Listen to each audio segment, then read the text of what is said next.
यदा यदा हि धर्मस्य ग्लानिर्भवति भारत अभ्युत्थानम् अधर्मस्य तदात्मानं सृजाम्यहम्। अर्थात हे भारत, जब जब धर्म की हानि होने लगती है और अधर्म बढ़ने लगता है, तब तब मैं स्वयं की रचना करता हूँ, अर्थात जन्म लेता हूँ। मानव की रक्षा, दुष्टों के विनाश और धर्म की पुनः स्थापना के लिए मैं अलग अलग युगों में अवतरित होता हूँ। दोस्तों, गीता के इस श्लोक के अनुसार ही भगवान विष्णु हर युग में धरती पर अवतरित हुए और उन्होंने धर्म की पुनः स्थापना की। आज की इस वीडियो के माध्यम से हम आपको भगवान विष्णु के 10 अवतारों के बारे में विस्तृत जानकारी देने जा रहे हैं। चलिए वीडियो को शुरू करते हैं। मत्स्य अवतार। मत्स्य अवतार भगवान विष्णु का पहला अवतार है। इस अवतार में विष्णु जी मछली बनकर प्रकट हुए थे। मान्यता के अनुसार एक राक्षस ने जब वेदों को चुराकर समुद्र की गहराई में छुपा दिया था, तब भगवान विष्णु ने मत्स्य अवतार में आकर वेदों को पाया और उन्हें फिर स्थापित किया। वराह अवतार। वराह अवतार हिंदू धर्म ग्रंथों के अनुसार भगवान विष्णु के 10 अवतारों में से तीसरा अवतार है। इस अवतार में भगवान ने सुअर का रूप धारण करके हिरण्याक्ष राक्षस का वध किया था। कच्छप अवतार। कूर्म अवतार को कच्छप अवतार भी कहते हैं। इसमें भगवान विष्णु कछुआ बनकर प्रकट हुए थे। कच्छप अवतार में श्री हरि ने क्षीर सागर के समुद्र मंथन में मंदर पर्वत को अपने कवच पर रखकर संभाला था।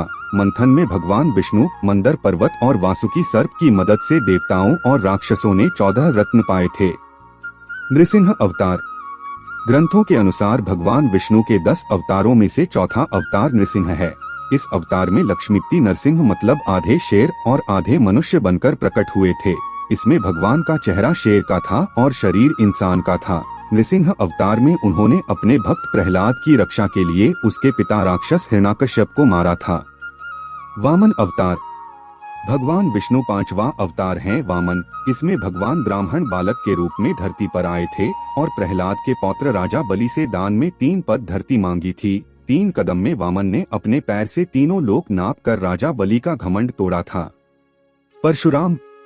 विष्णु के अवतार परशुराम राजा प्रसेनजित की बेटी रेणुका और भृगुवंशीय जमदग्नि के पुत्र थे। दशावतारों में से वह 6वां अवतार थे। जमदग्नि के पुत्र होने की वजह से इन्हें जामदग्नि भी कहते हैं। वह शिव के परम भक्त थे। भगवान शंकर ने इनकी भक्ति से प्रसन्न होकर परशु शस्त्र दिया था। इनका नाम राम था और परशु लेने के कारण वह परशुराम कहलाते थे। कहा जाता है इन्होंने क्षत्रियों का कई बार विनाश किया था। क्षत्रियों के अहंकारी विध्वंस से संसार को बचाने के लिए इनका जन्म हुआ था। श्री राम। विष्णु के 10 अवतारों में से एक मर्यादा पुरुषोत्तम भगवान श्री राम है। महर्षि वाल्मीकि ने राम की कथा संस्कृत महाकाव्य रामायण में लिखी थी। तुलसीदास ने भक्ति काव्य श्री रामचरितमानस की रचना की थी। राम अयोध्या के राजा दशरथ और उनकी पहली रानी कौशल्या के पुत्र थे। श्री कृष्ण। यशोदा नंदन श्री कृष्ण भी विष्णु के अवतार थे। भागवत ग्रंथ में भगवान कृष्ण की लीलाओं की कहानियां हैं। इनके गोपाल, गोविंद, देवकी नंदन, वासुदेव, मोहन, माखन चोर, मुरारी जैसे अनेकों नाम हैं। यह मथुरा में देवकी और वसुदेव के पुत्र के रूप में प्रकट हुए थे। श्री कृष्ण की महाभारत के युद्ध में बहुत बड़ी भूमिका थी। वह इस युद्ध में अर्जुन के सारथी थे। उनकी बहन सुभद्रा अर्जुन की पत्नी थी। उन्होंने युद्ध से पहले अर्जुन को गीता उपदेश दिया था। भगवान बुद्ध। भगवान विष्णु के दशावतारों में से एक बुद्ध भी है। इनको गौतम बुद्ध, महात्मा बुद्ध भी कहा जाता है।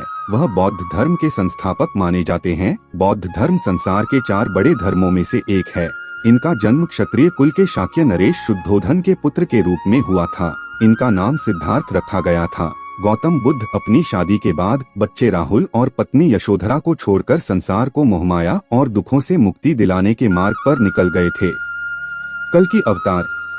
कल्कि अवतार भगवान विष्णु का आखिरी अवतार माना जाता है। कल्कि पुराण के अनुसार श्री हरि का कल्कि अवतार कलयुग के अंत में होगा। उसके बाद धरती से सभी पापों और बुरे कर्मों का विनाश होगा।